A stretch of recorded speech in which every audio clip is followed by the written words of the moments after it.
Hello students.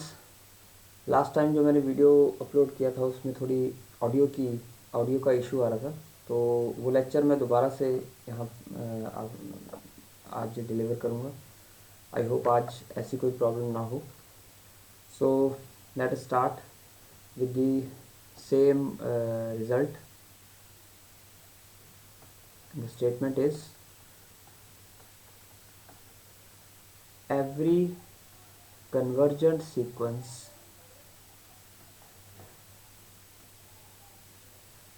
is bounded. Every convergent sequence is bounded. Is the converse true?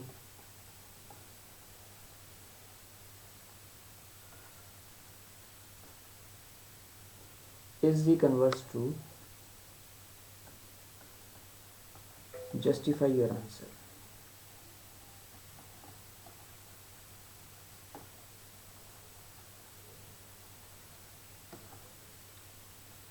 हमने proof करना है कि जितने भी कन्वर्जेंट सीक्वेंस होते हैं वो सभी बाउंडेड होते हैं। तो हम कन्वर्जेंट सीक्वेंस और बाउंडेड सीक्वेंस इन दोनों की डेफिनेशन को थोड़ा सा रिवाइज करते हैं कि कन्वर्जेंट सीक्वेंस क्या है और बाउंडेड सीक्वेंस। अगर आपको याद हो कि कोई भी सीक्वेंस अगर बाउंडेड हो कब होगा, जब कोई ऐसे दो रियल नंबर एग्जिस्ट करेंगे सच दैट सभी एक्शन जो है वो k1 और k2 के बीच में लाई कर जाए। ऐसे दो रियल नंबर एग्जिस्ट कर जाएं such that all the sequence of terms lies between k1 and k2। तो ऐसे हमने k1 और k2 ढूंढने हैं और गिवन हमें दिया हुआ है।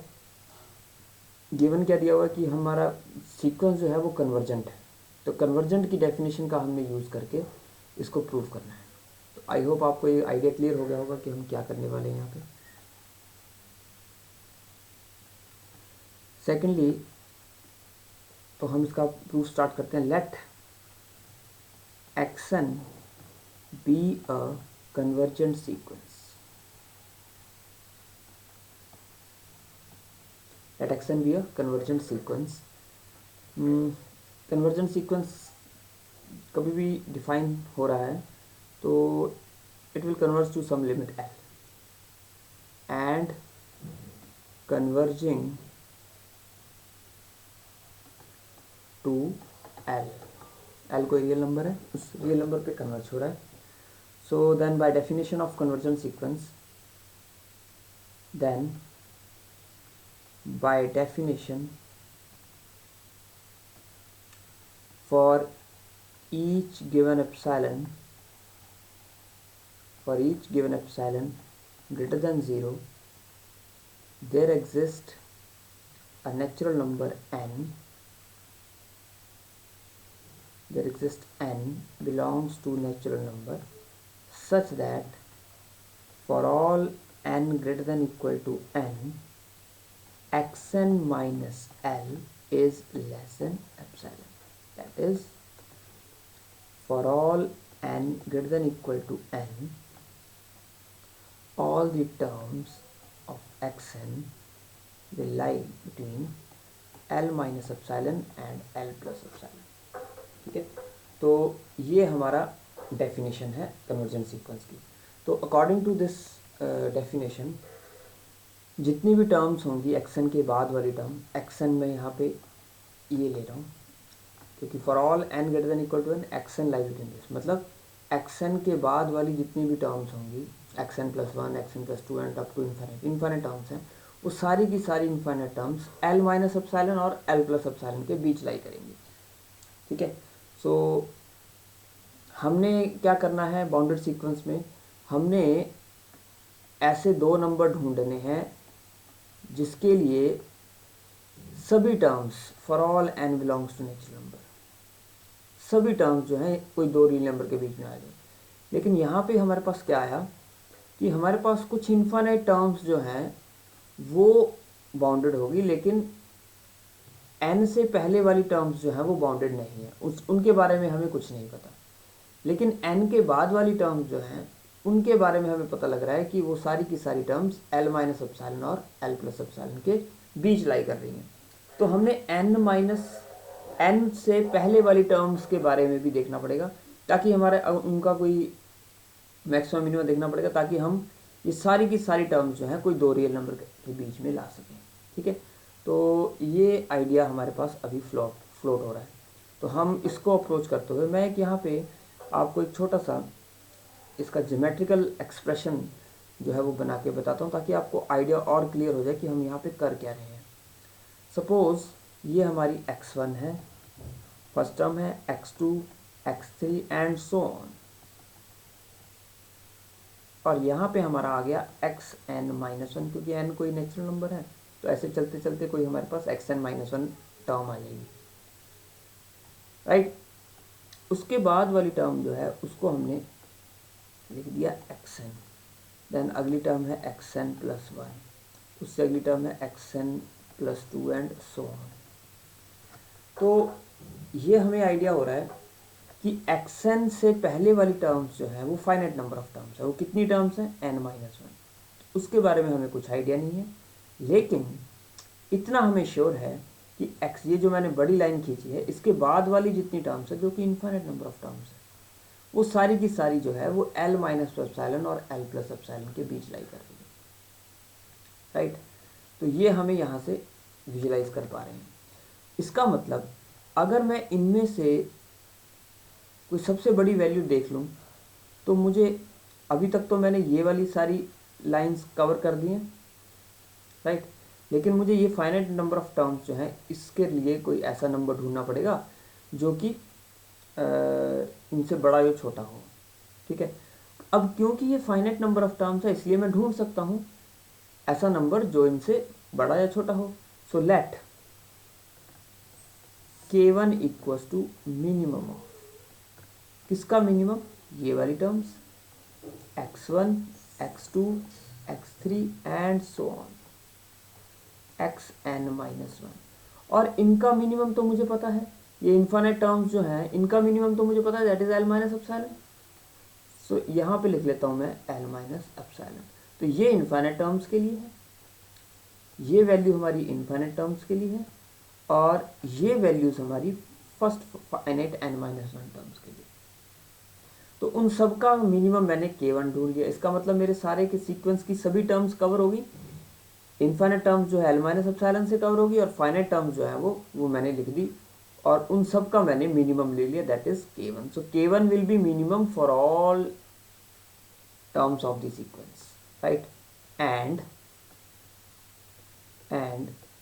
k2 इक्वल्स टू मैक्सिमम, इसका maximum x1, x2 so on xn-1 comma l+ε।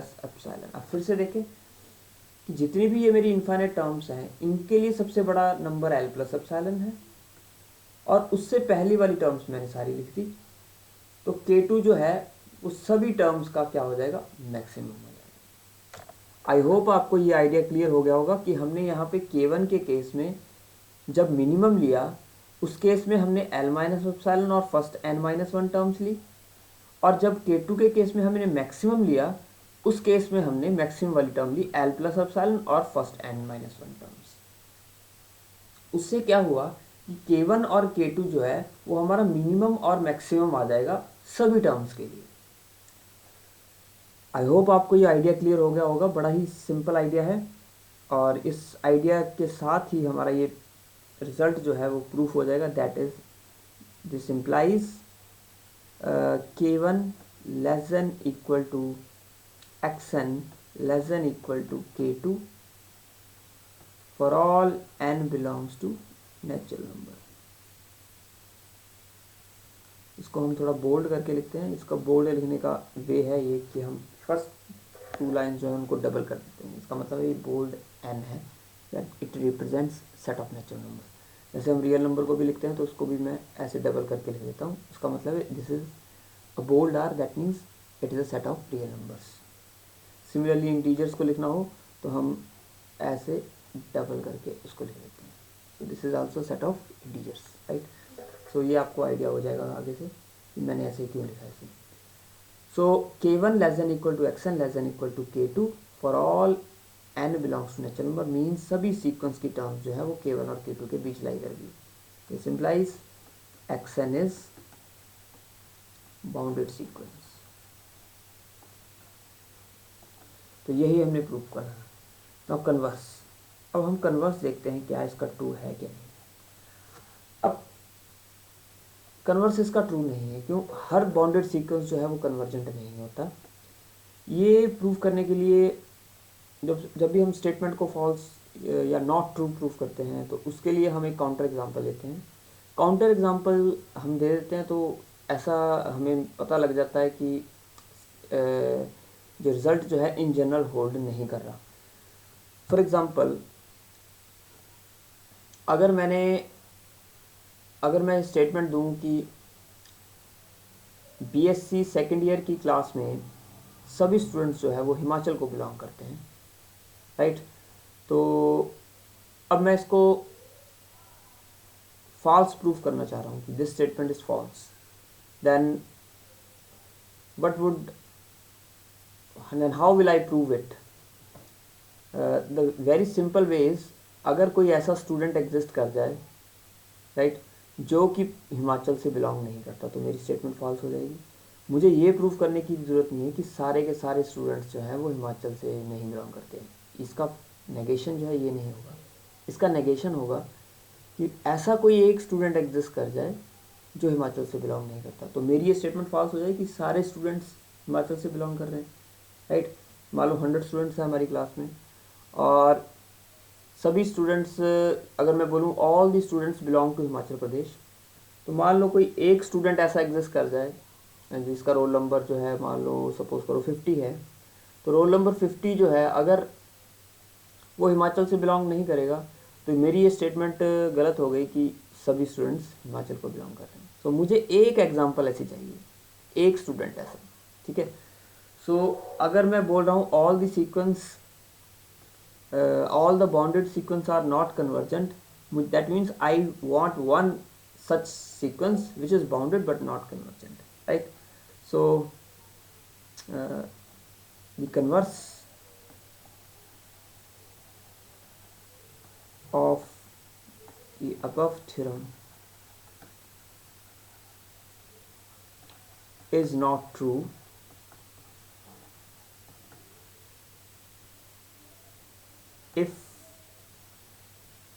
if we take xn equals to minus 1 raised to power n, since minus 1 less than equal to xn less than equal to 1 for all n belongs to natural number। इसमें दो ही terms है, ये तो बड़ा common sequence है, इसमें दो ही terms होती हैं। पहली टर्म होगी -1, इसकी रेंज में दो ही टर्म्स होंगी, सीक्वेंस में दो टर्म्स नहीं, सीक्वेंस में तो हमेशा इन्फिनिट टर्म्स होती हैं, इसकी रेंज में दो ही टर्म्स हैं। तो फर्स्ट टर्म होगी -1, फिर 1 -1 1 -1 1 -1, ऐसे सब चलती जाएगी। तो सारी की सारी टर्म्स जो है वो -1 और 1 के बीच लाई कर रही है, इक्वल टू साइन है यहाँ पे for all, that means sequence is bounded, action is bounded but action is not convergent. इस सीक्वेंस को हम प्रूव करेंगे लेटर बाय यूजिंग कोशीज सीक्वेंस।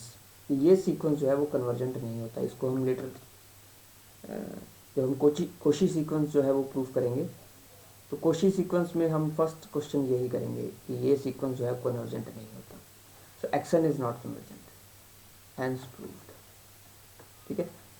तो ये हमारी जस्टिफाई वाली स्टेटमेंट, ये एक ऐसा सीक्वेंस एग्जिस्ट कर गया जो बाउंडेड है लेकिन कन्वर्जेंट नहीं है, राइट? आई होप आपको ये क्लियर हो गया होगा।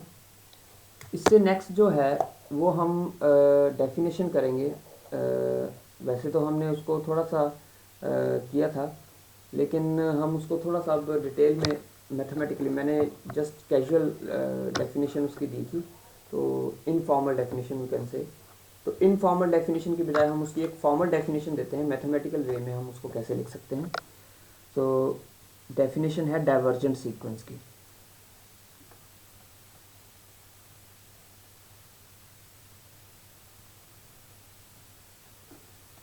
Divergent sequence, so divergent sequence क्या है? A sequence is said to be, a sequence is said to diverge to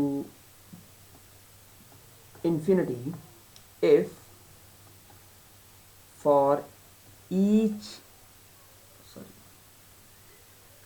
if for each k greater than 0, if for each k greater than 0 there exists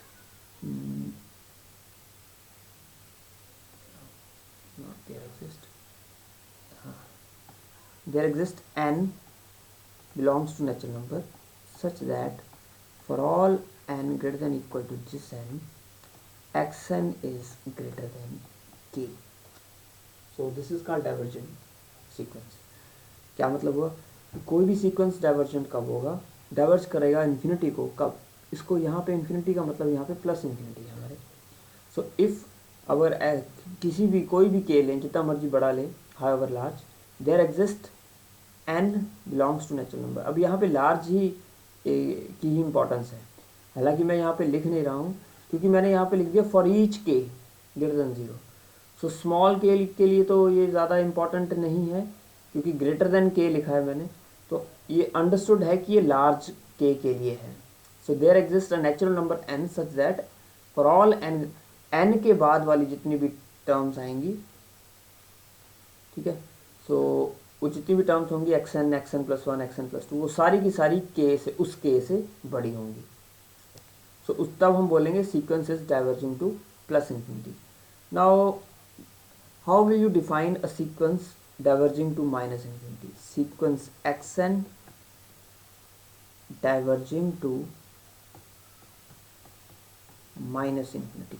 ये आपका assignment का question है. ये आप देखिएगा, इसको एनालाइज करिएगा. How will you define sequence xn diverging to minus infinity. तो ये आपने डिफाइन करना है. तो इसी तरीके से करना है. ज़रा ध्यान से करिएगा कि हम इसको कैसे लिख सकते हैं. ठीक है, तो इससे आपकी अंडरस्टैंडिंग जो है इस डेफिनेशन की बढ़ेगी.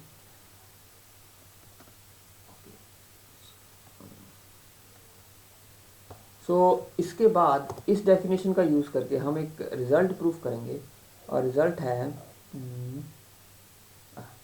Sequence xn diverging to infinity is theorem. आज की सेकंड थ्योरम है a sequence xn diverging to infinity is bounded below and unbounded above. Interesting result है. जो सीक्वेंस एक्शन जो है, जो डाइवर्ज कर रहा है इन्फिनिटी को, वो बाउंडेड बिलो है लेकिन अनबाउंडेड अबव है. तो ये वैसा ही कुछ प्रूफ होगा जैसा हमने अभी बाउंडेड सीक्वेंस और कन्वर्जेंट सीक्वेंस का डेफिनेशन जो है, सॉरी थ्योरम जो है हमने किया. अगर वो आपको समझ आ गया तो ये बहुत इजीली आपको समझ आ जाएगा result. So first of all we will prove that the sequence diverging to infinity is unbounded above. So let xn be a sequence diverging to infinity. यहाँ पे ऑब्वियसली मैं प्लस इन्फिनिटी की बात कर रहा हूँ. Then by definition for each given k greater than 0. जब भी हम एप्सिलॉन लेते हैं तो एप्सिलॉन का एक पर्टिकुलर इम्पोर्टेंस है, वो हम एक स्मॉल नंबर के लिए एप्सिलॉन चूज़ करते हैं. और जब हम k ले रहे हैं तो यहाँ पे उसकी इम्पोर्टेंस जो है वो लार्ज वैल्यू की है. ठीक है, सो ये आपने हमेशा अपने माइंड में रखना है. Whenever we are writing k that means it is a large number. So for each given k मतलब हाउ एवर लार्ज. अंडरस्टूड है. हमें हालांकि इसको लिखने की ज़रूरत नहीं है हमेशा, क्योंकि हमने ईच बोल दिया, उसमें स्मॉल भी आ गया, लार्ज भी आ गया, बट इंपॉर्टेंस उसकी लार्ज वाली है. Right. So for each given k greater than 0 there exist a natural number n such that for all n greater than equal to n, xn is greater than k. So in particular, क्योंकि हमने bounded unbounded above proof करना है, तो हमने unbounded above के लिए हमें सिर्फ एक टर्म ऐसी चाहिए सीक्वेंस की जो k से बड़ी हो. In particular take n equals to capital N. Therefore, we can find n belongs to natural number such that xn is greater than k. तो हर k के लिए हमारे पास एक ऐसा n एग्जिस्ट करेगा सच दैट वो वाली टर्म जो है that will be greater than k. So this implies, यहाँ से क्या मतलब हुआ, xn इज अनबाउंडेड अबव.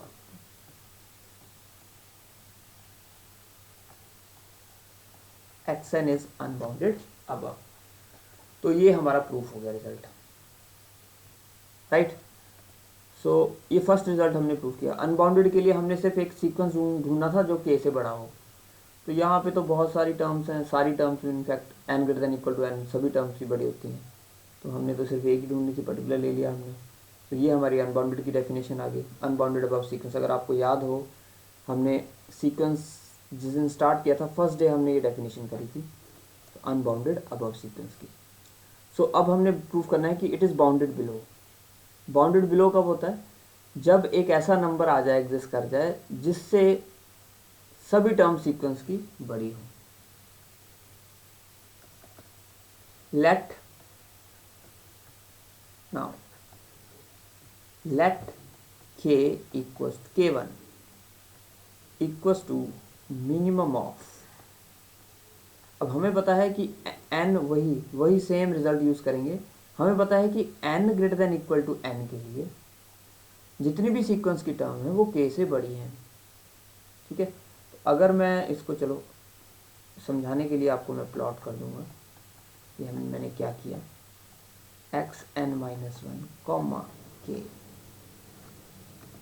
इसको मैं ड्रॉ करके बताता हूँ आपको मैंने यहाँ पे किया क्या है. So then xn is greater than k1 for all n belongs to natural number. वैसे तो आप ये इतना ही लिखा होगा, अब इसको हमने समझना है. ठीक है, ये क्या लिखा है, तो यही इंपॉर्टेंट है एनालिसिस का कि आपको हर स्टेप जो है वो समझ आ रहा है क्या नहीं आ रहा. तो वैसे तो आपको खुद एनालाइज करना चाहिए कि ये ऐसा क्यों लिखा है. सो दिस इम्प्लाइज, अब आगे इसका लाइन आएगी, this implies xn is bounded below. तो यहाँ पे आप वीडियो को पॉज करें और समझें कि ये मैंने क्या लिख दिया. कि फर्स्ट लाइन मैंने लिखा मिनिमम ऑफ दिस, k1 को लिया, और फिर मैंने लिख दिया xn is greater than k for all n belongs to n, और फिर मैंने लिख दिया xn is bounded below. So अभी आप यहाँ पे इसको पॉज कर सकते हैं और फिर देखें कि ऐसा क्यों लिखा है. आगे मैं इसको आपको एक्सप्लेन करता हूँ कि इसका मतलब क्या है.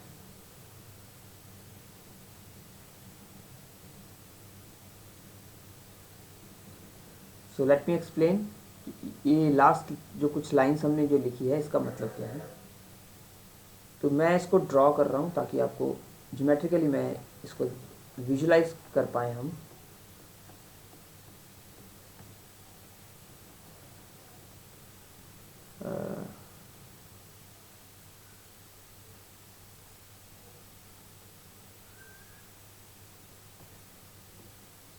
अच्छा, इससे पहले मैं ऐसा करते हैं, इसको ब्लू लाइन से हम रिप्रेजेंट करते हैं.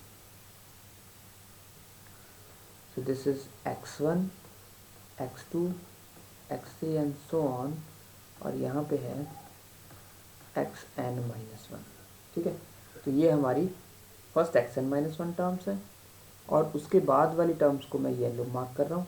उसमें xn है, xn+1 है, xn+2 है, and so on, xn+3 and so on, और ये इनफाइनाइट टर्म्स है. तो अगर आप ध्यान दें तो हमारी डेफिनेशन जो है ये वाली टर्म ये बोल रही है कि जब n greater than equal to n होगा तो xn ग्रेटर देन k होगा. इसका मतलब क्या हुआ कि इन सभी एक्शंस के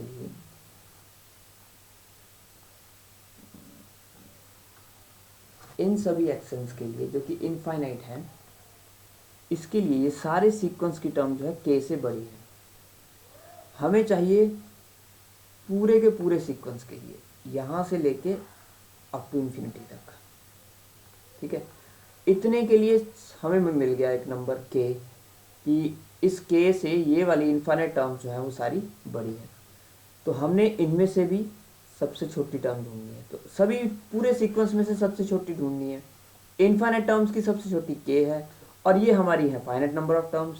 तो हमने क्या किया, हमने k1 लिया, minimum of infinite number of terms जो है वो k में इंक्लूड होगी, और बाकी बची टर्म हमने यहाँ पे लिख दी सारी, राइट। तो इससे हमारी कितनी टर्म्स इंक्लूड होगी, ये हमारी सारी की सारी टर्म्स इंक्लूड होगी, इनफाइनाइट भी और फाइनाइट भी, और उनका मिनिमम हमने ले लिया k1। मतलब क्या हुआ कि सारी की सारी टर्म्स जो है वो k1 से बड़ी है। क्यों? क्योंकि ये फाइनाइट नंबर ऑफ टर्म्स का भी छोटा है और इस k का भी छोटा है, where k is the minimum for all infinite terms. So इसलिए हमारे पास ये आ गया कि xn is greater than k1 for all n belongs to natural number. मतलब इस सीक्वेंस की सारी टर्म्स जो है वो k1 से बड़ी है। जब बड़ी हो गई तो एक ऐसा नंबर एग्जिस्ट कर गया, hence it is bounded below. तो ये आपको इस डायग्राम से आइडिया हो गया होगा कि हमने 3 स्टेप्स में क्या किया। हेंस जो भी सीक्वेंस इन्फिनिटी को डाइवर्ज करेगा, प्लस इन्फिनिटी को डाइवर्ज करेगा, वो सीक्वेंस जो है वो बाउंडेड बिलो होगा लेकिन अनबाउंडेड अबव होगा। आई होप आपको ये क्लियर हो गया होगा। ये बड़ा इंपॉर्टेंट पार्ट था, तो इसलिए मैं इसको मिस नहीं करना चाहता था, तो मैंने इसको दोबारा से इसकी वीडियो बनाई और आप तक मैं पहुंचा रहा हूँ। तो आज के लिए इतना ही है, कल मैं एक नई वीडियो जो है वो अपलोड करूँगा। Thank you.